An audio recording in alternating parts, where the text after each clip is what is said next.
آپ حضرات اس چینل کو ضرور سبسکرائب کریں، لائک اور شیئر بھی کریں، گھنٹی بیل آئیکن کو دبا دیں اور اس چینل کو سبسکرائب کرنا نہ بھولیں۔ اللہ حافظ، فی امان اللہ۔ بسم اللہ الرحمن الرحیم۔ جناب حافظ عبدالوحید نظامی علیمی صاحب یو پی، آپ نے سوال کیا ہے کہ آپ کا بھائی سعودیہ عربیہ میں رہتا ہے، جس علاقے میں وہ مقیم ہے وہاں سنیوں کی مسجد نہیں، دیابنا کی مسجد ہے، تو کیا میرا بھائی دیوبندیوں کی مسجد میں جا کر کے نماز ادا کرے یا اپنے روم ہی میں وہ نماز ادا کرے؟ شریعت کا کیا حکم ہے؟ آپ کا جواب حاضر ہے۔ بسم اللہ الرحمن الرحیم۔ دیابنا، جسے عام فہم زبان میں دیوبندی کہتے ہیں، یہ یا تو براہ راست اللہ اور اس کے رسول کے گستاخ ہے، اور یا پھر اپنے پیشواؤں کی کفریہ عبارت پر مطلع ہو کر اسے حق جاننے کی وجہ سے اللہ اور اس کے رسول کے گستاخ ہے۔ ان کی گستاخی ایسی ہے جو حد کفر تک پہنچی ہوئی ہے،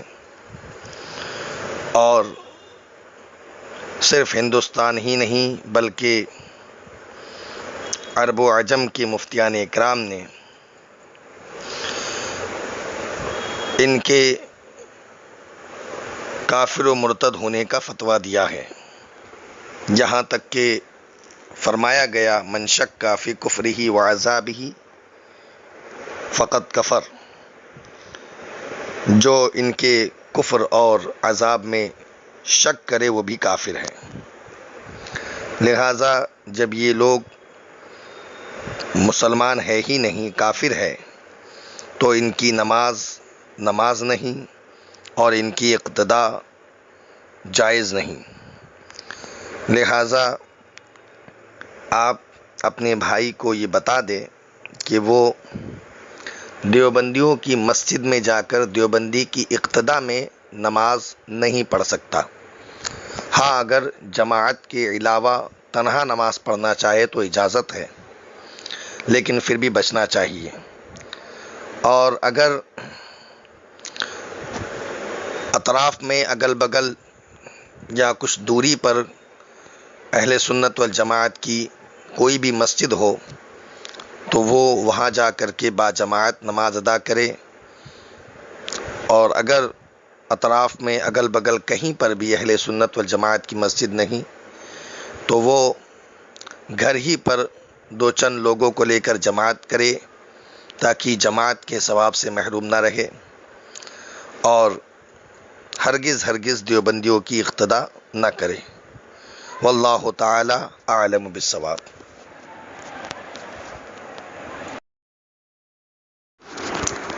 بسم اللہ الرحمن الرحیم۔ جناب محمد افضل حسین علیمی صاحب، متعلم دارالعلوم علیمیہ جمدہ شاہی، ضلع بستی، یو پی، آپ نے سوال کیا ہے کہ اگر کوئی سنی صحیح العقیدہ یہ سوال کرے کہ قرآن کریم میں کہاں لکھا ہے کہ وہابی اور دیوبندی غلط ہے، وہ بھی نماز پڑھتے ہیں، روزہ رکھتے ہیں، تبلیغ کرتے ہیں، قرآن کی تلاوت کرتے ہیں، تو جب قرآن میں یہ کہیں نہیں لکھا کہ دیوبندی اور وہابی غلط ہے تو آپ انہیں غلط کیوں کہتے ہیں؟ اگر کوئی سنی یہ سوال کرے تو اس کو کس طرح جواب دیا جائے اور اسے کس طرح مطمئن کیا جائے؟ جناب محمد افضل حسین علیمی صاحب، آپ کا جواب حاضر ہے۔ بسم اللہ الرحمن الرحیم۔ سب سے پہلے تو ان سے یہ پوچھا جائے گا کہ آپ جو دیوبندی اور وہابی کو صحیح مانتے ہیں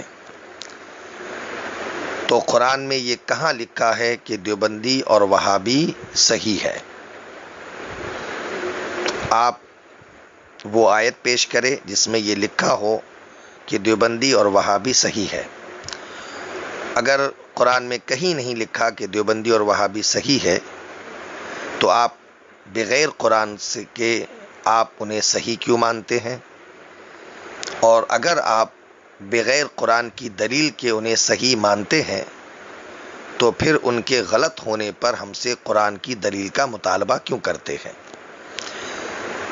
آپ انہیں مانتے ہیں کہ وہ صحیح ہے تو آپ وہ آیت پیش کیجئے۔ جس دن آپ یہ دکھا دیں گے قرآن میں کہ وہ صحیح ہے، اسی دن اسی انداز میں ہم آپ کو یہ بتا دیں گے کہ وہ غلط ہے۔ بہت سارے ایسے معاملات ہیں صراحتاً جن کا ذکر قرآن کریم میں نہیں ہے، لیکن اس کا یہ مطلب نہیں کہ اس پر شریعت کا کوئی حکم مرتب نہیں ہوتا۔ ایک چھوٹی سی مثال سے سمجھتے ہوئے چلیے، ہوائی جہاز سے ہم اور آپ سفر کرتے ہیں۔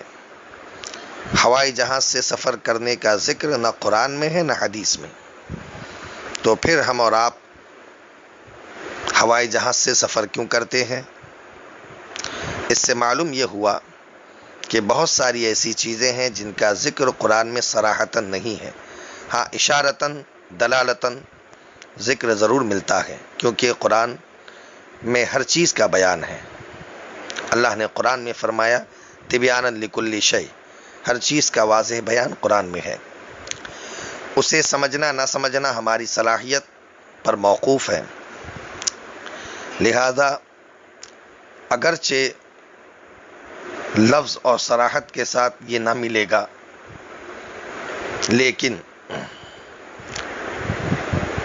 ان کے جو اعمال اور ان کے جو حالات ہیں اس اعتبار سے اشارتاً ان کا ذکر قرآن میں ضرور موجود ہے۔ مثلاً وہابی یہ ظاہر کرتے ہیں کہ وہی سچے پکے مسلمان ہیں، اپنا ایمان ظاہر کرتے ہیں، ہر جگہ یہی اعلان کرتے ہیں کہ وہی سچے پکے مسلمان ہیں، لیکن حقیقت یہ ہے کہ ان کی کتابیں کفریہ عبارتوں سے بھری پڑی ہے۔ آج بھی ان کی کتابوں سے کفر کی گندی نالی بہتی ہے۔ یہ لوگ اللہ اور اس کے رسول کے گستاخ ہیں، تو ظاہر یہ کرتے ہیں کہ یہ صاحب ایمان ہے، حقیقت یہ ہے کہ ان کا ایمان سے کوئی بھی تعلق نہیں۔ اور ایسے لوگوں کے بارے میں اللہ نے قرآن کریم میں ارشاد فرمایا وَمِنَ النَّاسِ مَن يَقُولُ آمَنَّا بِاللَّهِ وَبِالْيَوْمِ الْآخِرِ وَمَا هُمْ بِمُؤْمِنِينَ۔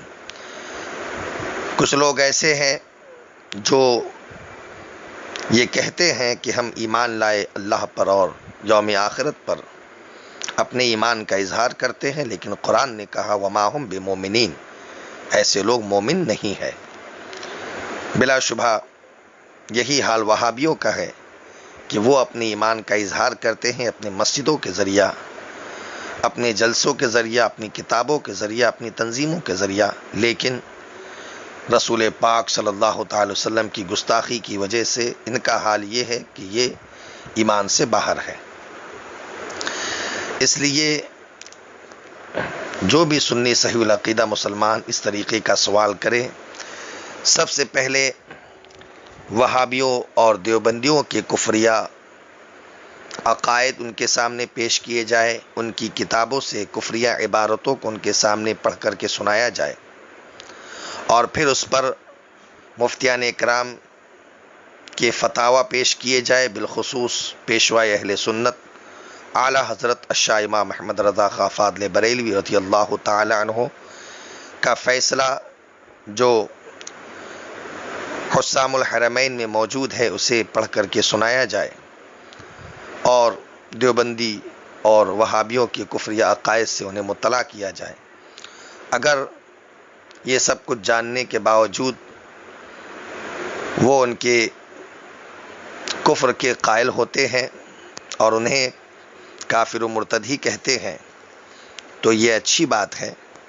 اور اگر شریعت کا حکم آ جانے کے باوجود وہ اس کا انکار کرتے ہیں اور اب بھی وہ انہیں مومن مانتے ہیں، تو اب ایسی صورت میں یہ خود سنی نہیں رہے، بلکہ ان کا بھی وہی حکم ہوگا جو حکم وہابیوں اور دیوبندیوں کا ہے، کیونکہ شریعت کے حکم کا انکار کرنا یہ کفر ہے۔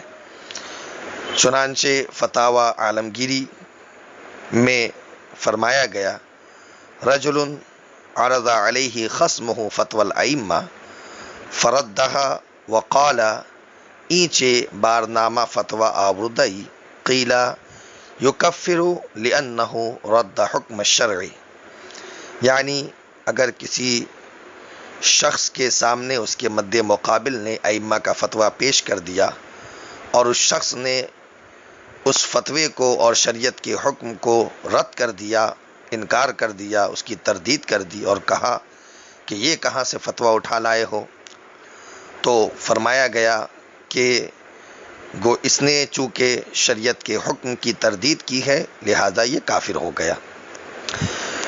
سرکار اعلیٰ حضرت امام احمد رضا فاضل بریلوی رضی اللہ تعالیٰ عنہ فتاوی رضویہ شریف کی 9ویں جلد صفحہ نمبر 162 میں ارشاد فرماتے ہیں کہ اور شرع مطہرہ کو ایسا ویسا یعنی حقیر جاننے والا تو قطعاً اجماعاً کافر، مرتد، زندیق، ملحد ہے، ایسا کہ من شک فی کفرہ و عذابہ فقد کفر، جو اس کے کافر و مستحق نار ہونے میں شک کرے وہ خود کافر ہے۔